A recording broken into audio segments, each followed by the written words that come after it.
स्वागत है, मैं हूं सुशांत सिन्हा। आज सवाल राफेल विवाद का। अदालत में राफेल के सौदे से जुड़ी सारी जानकारी देने और उसकी कीमत बंद लिफाफे में अदालत को सौंपने के बीच आज राफेल बनाने वाली कंपनी डसॉ एविएशन के सीईओ ने साफ साफ कह दिया कि राफेल सौदे में कोई घोटाला नहीं हुआ है और वो एक कंपनी के सीईओ हैं और ऐसे पद पर बैठकर झूठ नहीं बोल सकते। डसॉ एविएशन के सीईओ के मुताबिक रिलायंस कंपनी को कोई फायदा नहीं पहुंचाया गया और उसे ऑफसेट पार्टनर चुनने का जो फैसला था वो भारत सरकार का नहीं बल्कि डसॉ एविएशन का खुद का फैसला था। अब इस पूरे मामले में सियासत अभी भी गरमाई हुई है। राहुल गांधी आज भी सामने आए और उन्होंने इस पर सवाल उठाए। फ्रांस की सरकार से लेकर डसॉ एविएशन तक बार बार राफेल सौदे में किसी घोटाले को खारिज कर चुके हैं, लेकिन कांग्रेस की सियासत इस पर आज भी जारी रही। कांग्रेस अध्यक्ष राहुल गांधी ने आज आरोप लगाया कि राफेल में घोटाला हुआ है और पिक्चर अभी बाकी है।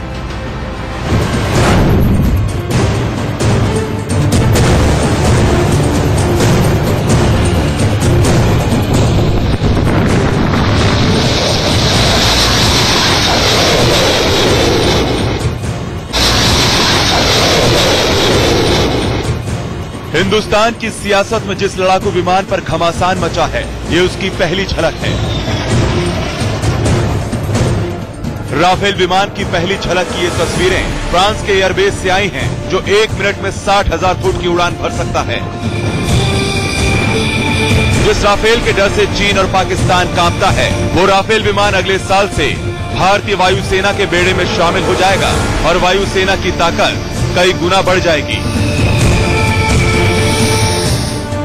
राफेल की कीमत को लेकर पीएम मोदी और कांग्रेस अध्यक्ष राहुल गांधी में छिड़े दंगल के बीच फाइटर जेट बनाने वाली कंपनी दसॉल्ट के सीईओ भी कूद पड़े हैं। एक इंटरव्यू में दसॉल्ट के सीईओ एरिक ट्रैपियर ने राफेल डील को लेकर कांग्रेस अध्यक्ष राहुल गांधी के आरोपों का जवाब दिया है।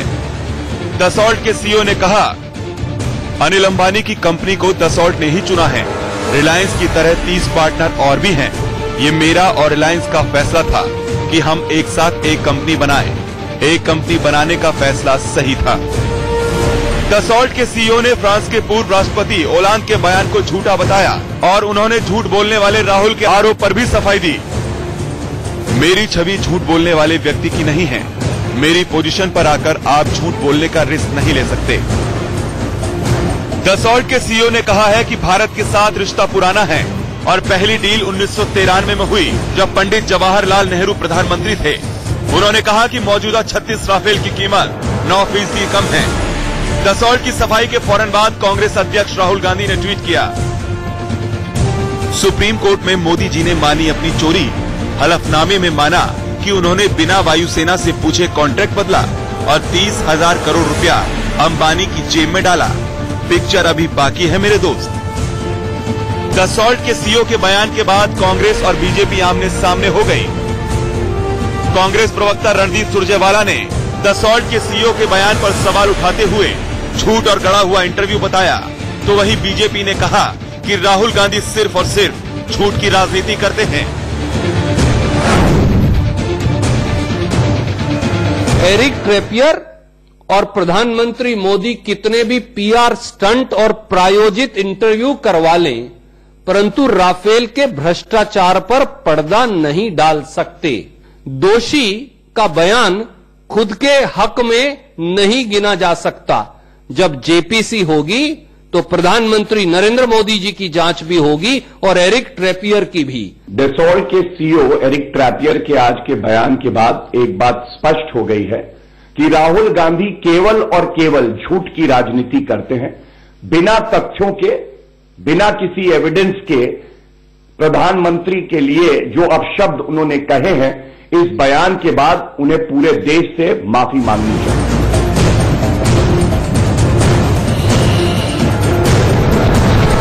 Bureau report, India news.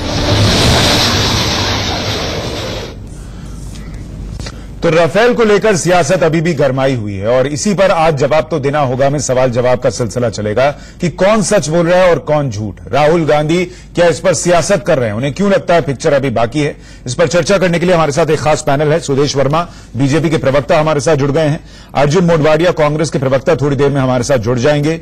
Sunil नानोदकर air marshal retired हमारे साथ जुड़ गए हैं। सर बहुत स्वागत है आपका। पीके बारबोरा पूर्व वायुसेना उप प्रमुख हमारे साथ जुड़ गए हैं, आपका भी स्वागत है सर।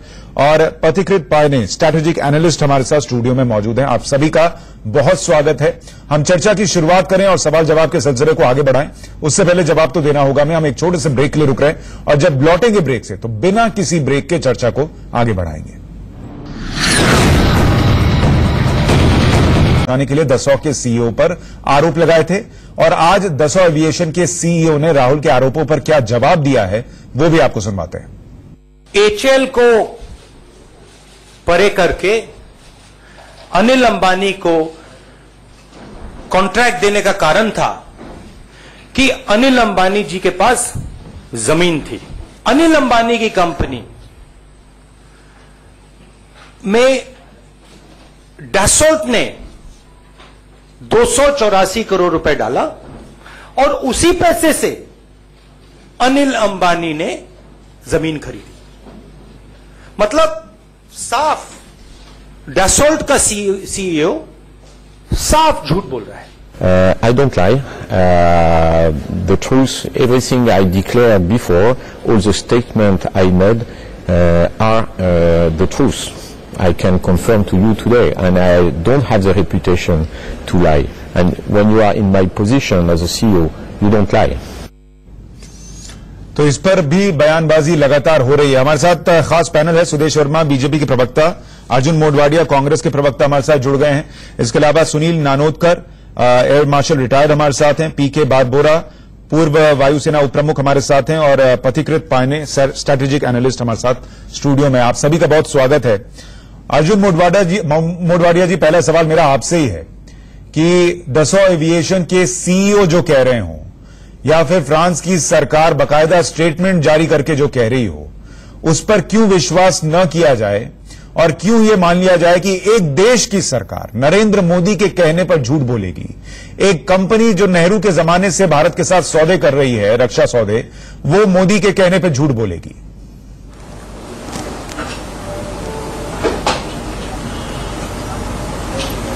देखो, डसॉल्ट व्यापारी कंपनी है और अपने व्यापार बढ़ाने के लिए जो स्ट्रेटेजी उसको अपनानी चाहिए वो अपनाएगी, मुझे उसमें कोई लेना कहना नहीं है। लेकिन मैं ये कहना चाहता हूं कि जिसने डील साइन की मोदी के साथ, उस समय जो प्रेसिडेंट थे होलैंडे, उन्होंने कहा कि गवर्नमेंट ऑफ इंडिया के कहने पर ही हमने अनिल अंबानी को चुना है। उसके सेक्रेटरी हैं, secretary of state government of France के, उन्होंने कहा कि अंबानी का नाम पीएम मोदी साहब ने दिया था। डसॉल्ट के जो सेकंड नंबर के दो बड़े अफसर हैं, उन्होंने कहा कि हम तो राफेल के साथ डील करना चाहते थे, लेकिन हमें जो सौदा किया गया उसमें हमने गवर्नमेंट ऑफ इंडिया की ओर से कहा गया और हमने ये किया है। इतने कहने के बाद ये बात साफ हो जाती है कि भाई जो सौदा हुआ है उसमें अनिल अंबानी का नाम उन्होंने दिया है। नंबर 3, मैं ये कहता हूं कि जो टेंडर प्रोसेस होती है, जो एक्विजिशन प्रोसेस, उसमें यह क्लियर है कि पहले टेंडर फ्लोट किया जाता है। टेंडर में जो प्राइस आती है वो प्राइस ठीक है कि नहीं है, वो डिफेंस प्रोक्योरमेंट प्रोसीजर के मुताबिक तय होती है, निगोशिएशन होता है, चर्चा होती है, प्राइस फाइनलाइज होती है, कैबिनेट कमिटी ऑन सिक्योरिटी वो फाइनलाइज करती है, उसके बाद अनाउंस होता है। आज जो एफिडेविट दिया गया, वो एफिडेविट में यह कहा गया है कि मई 2015 में हमने निगोशिएशन शुरू किया, मई 2015 में, जबकि मोदी साहब 10 अप्रैल 2015 को जाकर अनाउंस कर दिया। पहले अनाउंसमेंट हुआ, उसके बाद निगोशिएशन हुआ, उसके बाद सारी प्रोसीजर की गई और बाद में अब ऑर्डर दिया गया। यह हिंदुस्तान के इतिहास में नहीं, पूरी दुनिया के इतिहास में पहले अनाउंसमेंट हो गया और बाद में सारी चर्चा, फाइनलाइजेशन और सभी कमेटी मिलकर जो मोदी साहब ने कहा था उस पर स्टैंप लगा दी। अर्जुन जी, मैंने आपको बहुत गंभीरता से सुना, ये तो ठीक है। अब मेरे कुछ सवाल है, उसका जवाब दीजिएगा सर। मैंने आपको बहुत गंभीरता से सुना और आपको पूरी बात कहने का मौका भी दिया। पहली बात कि होलांदे ने जो कहा, जो बयान उन्होंने दिया, उसके बाद जो उन्होंने बयान दिया वो भी आपने सुना होगा। दूसरा सवाल मेरा यह है कि फ्रांस की सरकार, जो मौजूदा राष्ट्रपति है वहां के, वो क्यों झूठ बोल रहे हैं? उसकी वजह क्या? आपने कहा कि दसॉ एविएशन के अपने निजी फायदे हो सकते हैं, वो एक बिजनेस कंपनी है, लेकिन जो मौजूदा राष्ट्रपति हैं, क्या नरेंद्र मोदी इतने प्रभावशाली हैं कि एक दूसरे देश के राष्ट्रपति से झूठ बोलवा रहे हैं? और मेरा सवाल यह भी कि आपने जो कहा कि दसॉ एविएशन के 2 कर्मचारियों ने कहा, वो एक वेबसाइट की खबर थी, लेकिन कभी भी वो लोग सामने नहीं आए। लेकिन उसी कंपनी का सीईओ सामने आकर यह कह रहा है कि हमने ऑफसेट कॉन्ट्रैक्ट में पार्टनर खुद चुना और मेरे पास झूठ बोलने की कोई वजह नहीं है, मैंने भारत के साथ कभी झूठ बोला नहीं है। तो हम उस पर क्यों ना विश्वास करें?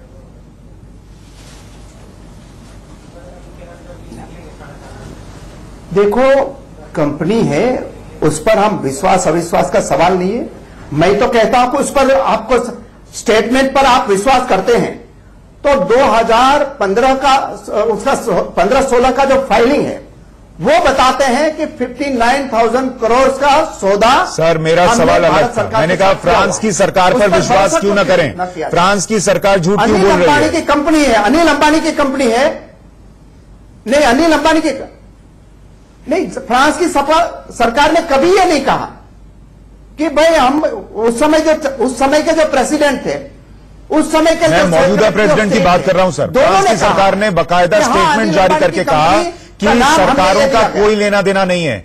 मैं आपको बताऊं, डिफेंस प्रोक्योरमेंट प्रोसीजर 2013 ये कहता है कि जब भी 300 करोड़ से ज्यादा का रक्षा सौदा होगा वो इंटर गवर्नमेंटल एग्रीमेंट होना चाहिए, IGA। सवाल वो उठना चाहिए मनमोहन सरकार से कि आप इतना बड़ा सौदा कर रहे थे और 2 सरकारों को शामिल क्यों नहीं किया? आपने कहा नरेंद्र मोदी वहां गए और सौदा कराए। यह सरासर गलत बयान है, क्योंकि नरेंद्र मोदी जब वहां गए ओलांदे के साथ, उन्होंने कहा यह मामला बहुत दिनों से अटका पड़ा है, आप कृपया इसमें हमारी मदद कीजिए बतौर सरकार और हमें बेहतर डील दिलाइए। डील साइन हुई करीब 1-1.25 साल के बाद भारत में, जब फ्रांस के रक्षा मंत्री यहां आए तब जाकर डील साइन हुई है।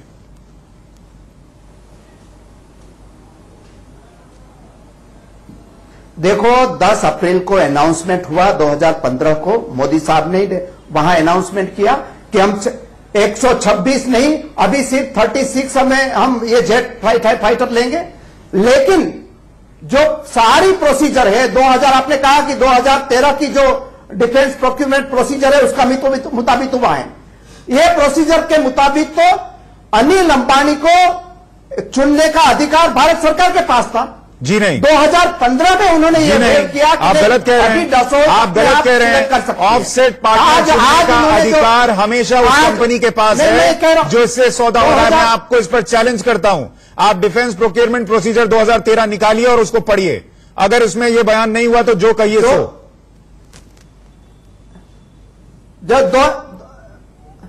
देखो, 2013 का जो डिफेंस प्रोक्योरमेंट प्रोसीजर है उसकी प्रपोजल गवर्नमेंट ऑफ इंडिया को वो करेंगे और डिफेंस एक्विजिशन ऑफिसर है उसको रेट करेंगे। मोदी जी वहां गए, वहां 10 अप्रैल 2015 को। उसके पहले एक दसोर के ही सीईओ यहां आए थे। 2 महीने पहले उन्होंने कहा कि हां, हम HAL के साथ वर्क शेयर एग्रीमेंट हमने फाइनल किया है और अकॉर्डिंगली 108 प्लेन हमारे यहां बनेंगे। पब्लिकली ये स्टेटमेंट आज भी मीडिया पब्लिक डोमेन पर मौजूद है। यह सही नहीं था कि वर्क शेयर एग्रीमेंट किया है। HAL के चेयरमैन ने कहा कि वर्क शेयर एग्रीमेंट की फाइल ओपन करिए। अब मैं बाकी मेहमानों को लाना चाहता हूं, बीजेपी का रिएक्शन लेने से पहले उन 2 अनुभवी लोगों का रिएक्शन लेना चाहता हूं जो वायुसेना में सालों साल का अपना कार्यकाल रखते हैं। हमारे साथ एयर वाइस चीफ मार्शल जुड़े हुए हैं, PK बारबोरा साहब, आपके हिसाब से आपने कांग्रेस प्रवक्ता को जो कहते सुना उसमें से कितनी सच्चाई है और क्या वाकई आपको लगता है कि इस सौदे में कहीं ना कहीं कुछ गड़बड़ है?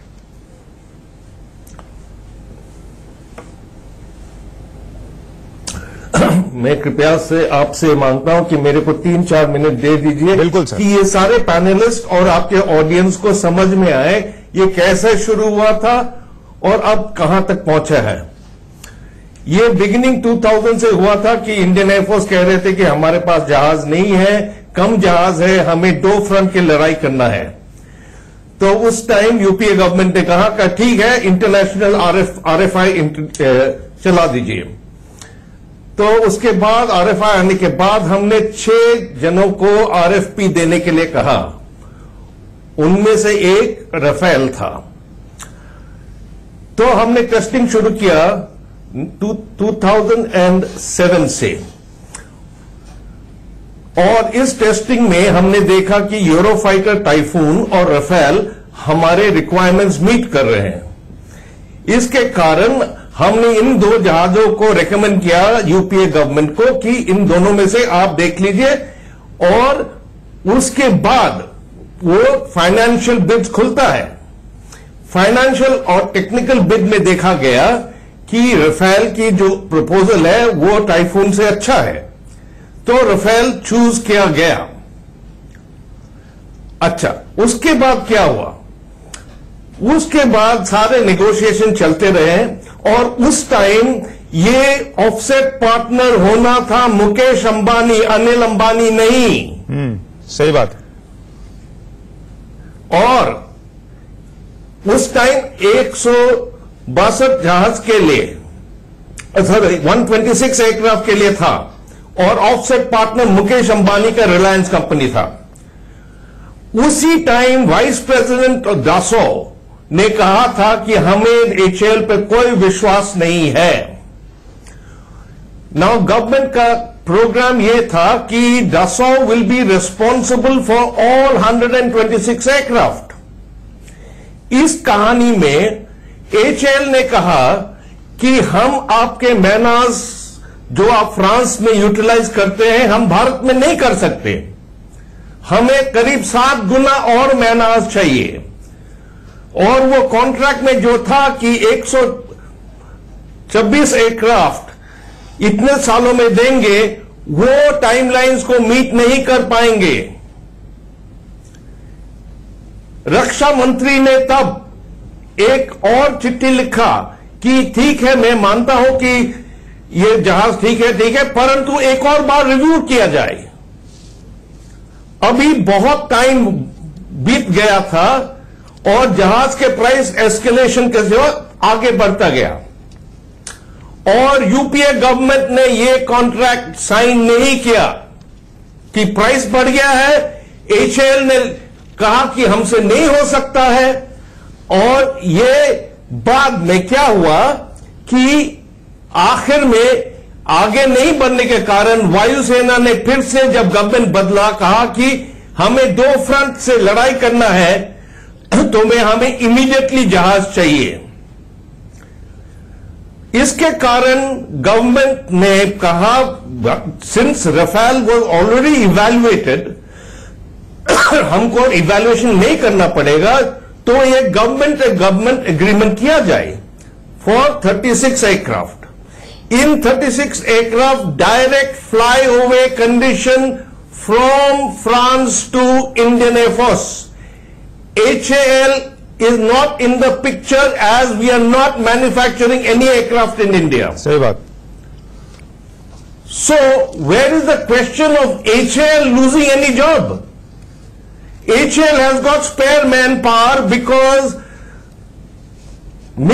Su-30M का आई का प्रोडक्शन बंद हो जाएगा, उनके पास बहुत लोग हैं। ठीक है, वो लोगों को यूटिलाइज करने के लिए, ठीक है, वो शायद ले आते। बागोरा साहब, आपने बहुत अहम जानकारियां दी हैं। ये गलत है। और मैं दर्शकों के लिए भी बताऊं और मोडवाडिया साहब के लिए भी बताऊं कि जिनको आप सुन रहे हैं वो वायुसेना के उप प्रमुख हैं, और एक एक बात जो वो कह रहे हैं अथॉरिटी के साथ और जिम्मेदारी के साथ कह रहे हैं। हमारे साथ पूर्व एयर मार्शल भी हैं। एक मिनट जी सर, जल्दी बात पूरी कीजिए सर। एक मिनट प्लीज, एक मिनट प्लीज। अच्छा, ये ऑफसेट के बारे में डीपीपी पढ़ लीजिएगा प्लीज। ऑफसेट डील, जब ये कॉन्ट्रैक्ट साइन होता है, ऑफसेट डील साइन नहीं होता है, ऑफसेट डील बाद में होता है। एंड ऑफसेट डील में गवर्नमेंट ऑफ इंडिया का कोई खेल नहीं है एक्सेप्ट फॉर अप्रूवल। वही तो मैं कह रहा था सर कि 2013 का डीपीपी अगर राहुल गांधी और उनकी पार्टी के नेताओं ने पढ़ा होता तो इस तरीके की बातें नहीं कर रहे होते। ठीक है, सुनील नानोदकर साहब, आपके हिसाब से आपको लग रहा है कि अभी भी इस मामले में कुछ ऐसा है जिस पर संदेह हो सके?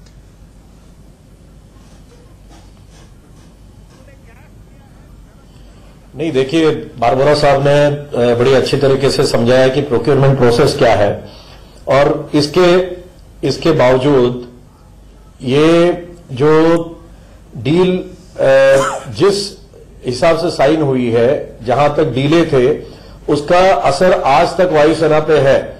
जैसे मैंने पहले भी कई दफा कहा है कि हम 42 स्क्वाड्रन से 31 स्क्वाड्रन तक आए हैं, और अभी जो जहाज अभी MiG-21, MiG-27 जो अभी वायुसेना से बाहर जा रहे हैं, उसकी वजह से हम 29 स्क्वाड्रन तक आ जाएंगे, जब तक पहले रफाल की स्क्वाड्रन। सर, इसका मतलब आप ये कह रहे हैं वायुसेना कि मनमोहन सरकार को HAL की चिंता थी, लेकिन देश की चिंता नहीं थी कि देश दो फ्रंट पर, पाकिस्तान और चीन की तरफ से अगर कोई हमला हो जाए तो वायुसेना की ताकत नहीं है उनसे लड़ने की, इसकी चिंता नहीं थी उस वक्त की सरकार को, आप ये कह रहे हैं?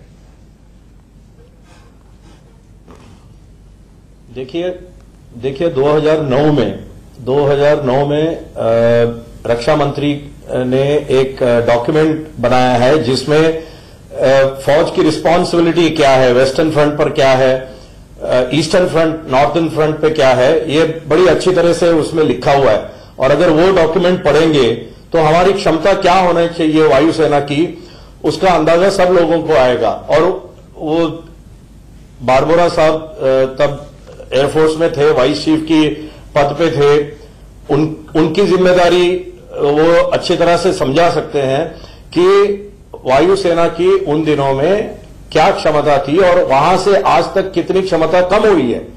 और ऐसे माहौल में अगर हम और डिले करेंगे तो क्या उसका असर हो जाएगा वायुसेना पर की टोटल कैपेबिलिटी पर। उस हिसाब से जो गवर्नमेंट ने डिसीजन लिया है कि 2019 से लेके 21 तक कम से कम 2 रफाल की स्क्वाड्रन हमारे वायुसेना में आ जाए, मेरे ख्याल में ये क्षमता बढ़ाने का जो चीज है वो वायुसेना के पक्ष में बड़ी अहम तरीके से हुई है। ठीक है, यानी आप कह रहे हैं जरूरत थी, नीड ऑफ द आर जिसको कहते हैं, फॉलो करने की। हाँ, तो नीड तो 2000 से वायुसेना ने बताई थी गवर्नमेंट को, और इसीलिए यूपीए गवर्नमेंट ने भी उसके ऊपर कार्रवाई शुरू करी थी। और जो प्रोसेस हुआ था, जिसकी बात हम आज कर रहे हैं 2012 तक, वो तो क्लियर है कि क्योंकि जरूरत थी इसलिए यूपीए गवर्नमेंट ने उसको आगे बढ़ाया था। ठीक है सर, मैं इसमें थोड़ा पॉलिटिकल रिएक्शन लेना चाहता हूं। चीजें थी जो आप लोगों ने जो जानकारी दी बहुत अहम है। सुदेश वर्मा जी, मुझे ये बताइए कि सरकार की बात है और उसी सर जल्दी से बात पूरी कीजिए, फिर मैं सुदेश जी का एक रिएक्शन लूं। जल्दी से पूरी कर लीजिए आप अपनी बात।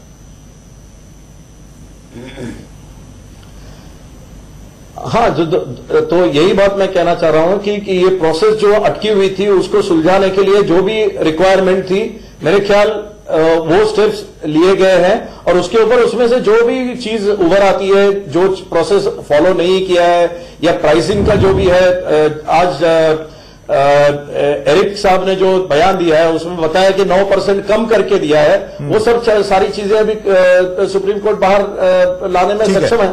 ठीक है, सुदेश जी मुझे ये बताइए कि आप लोगों के पास ये विकल्प था, सरकार के पास ये विकल्प था, कोर्ट ने कहा था कि अगर आप प्राइसिंग नहीं बताना चाहते हैं तो आप एक एफिडेविट दे दीजिए कि आप नहीं बताना चाहते हैं और आप इससे बच सकते हैं। लेकिन आप लोगों ने बंद सील बंद लिफाफे में जो कीमत है उसकी जानकारी कोर्ट को सौंपी है। ये निर्णय क्यों लिया मोदी सरकार ने, और क्या कोर्ट का फैसला जो होगा वो अंतिम होगा और उस पर निर्भर करेगा कि राहुल गांधी सच बोल रहे हैं या मोदी झूठ बोल रहे हैं?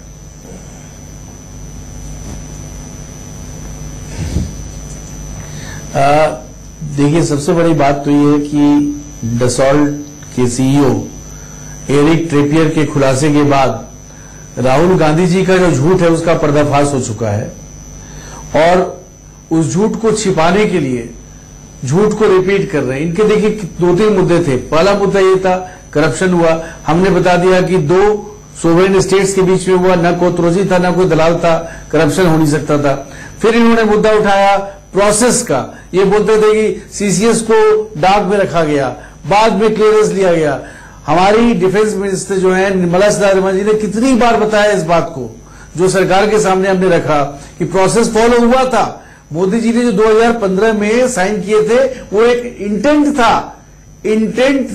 अगर सीसीएस नहीं क्लियर करती, टेक्निकल स्पेसिफिकेशन नहीं होते, प्राइस नेगोशिएशन नहीं होते तो रिजेक्ट भी हो सकता था। यही प्रोसेस है। ये बोल रहे हैं कि नहीं प्रोसेस फॉलो नहीं हुआ। ये झेप के कारण बोल रहे हैं। तीसरा कारण इन्होंने बोला ऑफसेट। हमने बोला कि ऑफसेट का क्लॉज जो है डसॉल्ट डिसाइड करेगा वो किसके साथ जाना चाहता है। बार बार झूठ। 30,000 करोड़ तो टोटल ऑफसेट है, उसमें से 10% जाएगा। अगर हम सीईओ की बात को मान लें तो 10% कितना होता है? 30,000 करोड़ का 3,000 करोड़ होता है। अब इतना बड़ा झूठ पर झूठ बोलते जाइए। फिर आते हैं प्राइसिंग पर। प्राइसिंग पर हमने बोला कि कंट्री की सिक्योरिटी की बात है, इसलिए हम प्राइसिंग नहीं बताएंगे। आपने प्राइसेस कोट किए वेरियस सोर्सेज से। सरकार नहीं बोल सकती क्योंकि सरकार दुश्मन जानना चाहता है और राहुल गांधी जानना चाहते हैं कि अब हमारा वेपनाइजेशन प्रोग्राम क्या है। लेकिन सुप्रीम कोर्ट ऑफ इंडिया जो है बहुत रिस्पॉन्सिबल है, सर्वोच्च अदालत है, हमें लगा उनको बताना चाहिए। वो रिस्पॉन्सिबल लोग हैं, इसलिए उनके सामने रखा गया। और देखिए, दूध का दूध और पानी का पानी सरकार के पास छुपाने के लिए कुछ नहीं है, लेकिन सिक्योरिटी कारणों से सरकार कुछ चीजें नहीं बता सकती।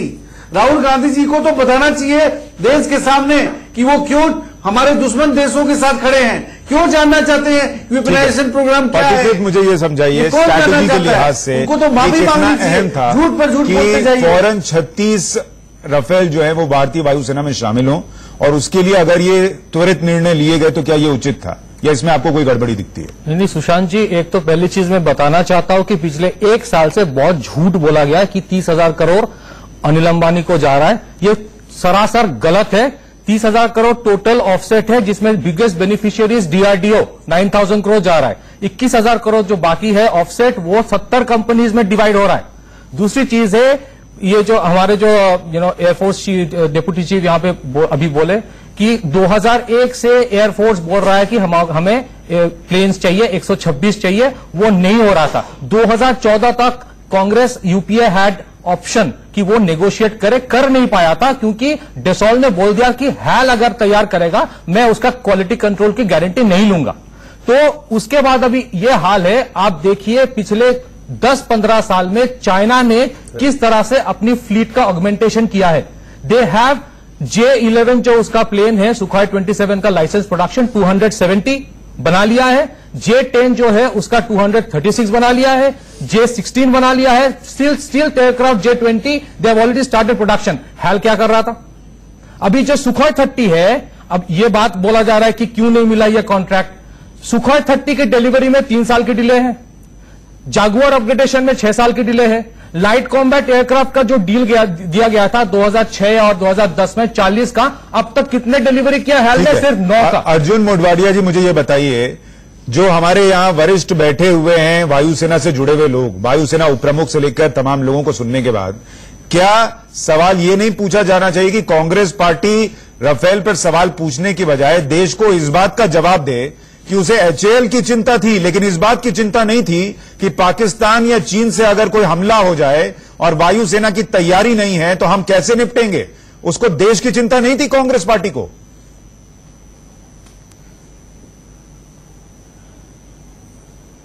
देखो, मैंने सबको सुना है और मैं बड़े आदर से बरबरा साहब और सुनील साहब को दोनों को सुन रहा था। मैं बड़े विवेक से कह रहा हूं कि अगर देश की चिंता थी मोदी साहब को भी, तो उन्होंने सिर्फ 36 जेट क्यों लिया? और वो 36 जेट की 126 की रिक्वायरमेंट थी, तो 36 में ही उन्होंने 36 फ्लाई अवे कंडीशन में, बाकी भी लिए जाएंगे। 36 जेट भी आज आ नहीं रहा है। पहला नहीं 36 में भी वो पहला जेट आएगा 2019 में, और जो लास्ट जेट आएगा 36 जेट वो आएगा 2022 में। अगर यही स्थिति है तो हमारी रिक्वायरमेंट, अर्जुन जी मैं आपको इसमें और नेगोशिएशन हो रहा था 126 का, उसकी जगह 36 का कर दिया। इस डील के साथ एक और डील। देखो, मुझे पहले, मैंने सबको सुना है, मैंने मेरे अपनी बात सर, एक मिनट, मैंने मुझे अपनी बात पूरी करने दीजिए। पहले हिंदुस्तान पहले बात, 1 मिनट मुझे पहले अपनी बात पूरी करने दीजिए। आप मुझे प्रश्न पूछिए, मुझे कोई सवाल। हिंदुस्तान एरोनॉटिक्स को 83 प्लेन का request for proposal Indian air force ने दे दिया है, लाइट कॉम्बैट एयरक्राफ्ट, जिसमें एडेड होगा मार्क 1 कैटेगरी में active electronic scan array radar, electronic space jammer और रिफ्यूलिंग की कैपेबिलिटी के साथ 83 लाइट कॉम्बैट एयरक्राफ्ट का रिक्वेस्ट फॉर प्रपोजल दिया गया है ऑलरेडी। सेकेंडली, जो चीज आप बोल रहे हो, इसी डसॉल्ट के साथ 2011-12 में कांग्रेस ने डील किया था फॉर अपग्रेडेशन ऑफ मिराज 2000। तब डसॉल्ट ठीक था, आज डसॉल्ट खराब हो गया। 2011-12 में जो 50 मिराज 2000 एयरक्राफ्ट का अपग्रेडेशन के लिए आप लोगों ने $3.9 बिलियन का डील दिया था। ठीक है, उस टाइम ठीक था वो। अब उनको सुनिए। अर्जुन जी, क्लियर हो गया 36 को लेकर, अब आगे बोलिए। देखो, 126 की जगह 36 कर दिया। दूसरी बात बोलते हैं कि भाई ये अनिल अंबानी कहां से आ गया। मैं कहता हूं कि 13 मार्च 2014 जिस समय यूपीए गवर्नमेंट थी, उस समय 70% जो वर्क था 108 एयरक्राफ्ट का, उनका वर्क शेयर एग्रीमेंट डसॉल्ट और एचएएल के बीच हुआ था। और ये स्टेटमेंट मैंने नहीं किया है, ये स्टेटमेंट किया है जो एचएएल के चेयरमैन है टी सुवर्णा राजू, उनका स्टेटमेंट है कि आप ये फाइल रिवील करिए, क्यों नहीं कर रहे हैं। दूसरी बात, उन्होंने ये कहा 17 दिन पहले मोदी जी जब गए वहां फ्रांस में, उनके 17 दिन पहले ही जो डसॉल्ट के चेयरमैन देश में आए और उन्होंने कहा कि हम एचएएल के साथ काम करने के लिए तैयार हैं और हम उसका contract finalisation with in a few days हम करेंगे। उसके बाद तुरंत उल्टा क्यों हो गया, उसका जवाब तो मोदी साहब को देना पड़ेगा देश को, आज नहीं दे रहे हैं। ठीक है, एक दूसरी बात यह आई कि उसमें करप्शन हुआ है, हम किसके आधार पर कहते हैं। ये डसॉल्ट ने 284 करोड़ अनिल अंबानी की कंपनी जिसमें जीरो एसेट थी, मैं थोड़ा जवाब जीरो टर्नओवर था, उसको दिया। ये 59,000 करोड़ रुपीस जो 36 एयरक्राफ्ट की कॉस्ट थी, उनका 3% है। मैं कहता हूं कि किकबैक है, ये किकबैक का जवाब भी मोदी साहब को देना पड़ेगा।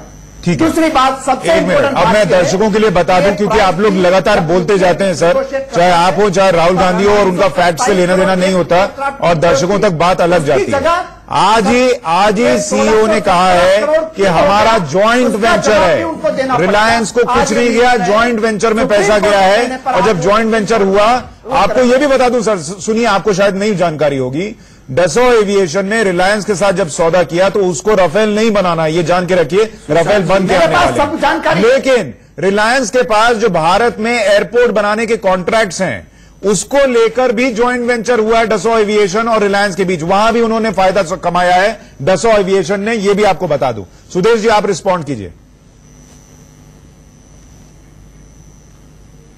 सुशांत जी जो गलत जो आप बोलते हैं एचएएल के बारे में, एचएएल को कांग्रेस ने बाहर रखा था और आपको याद होगा।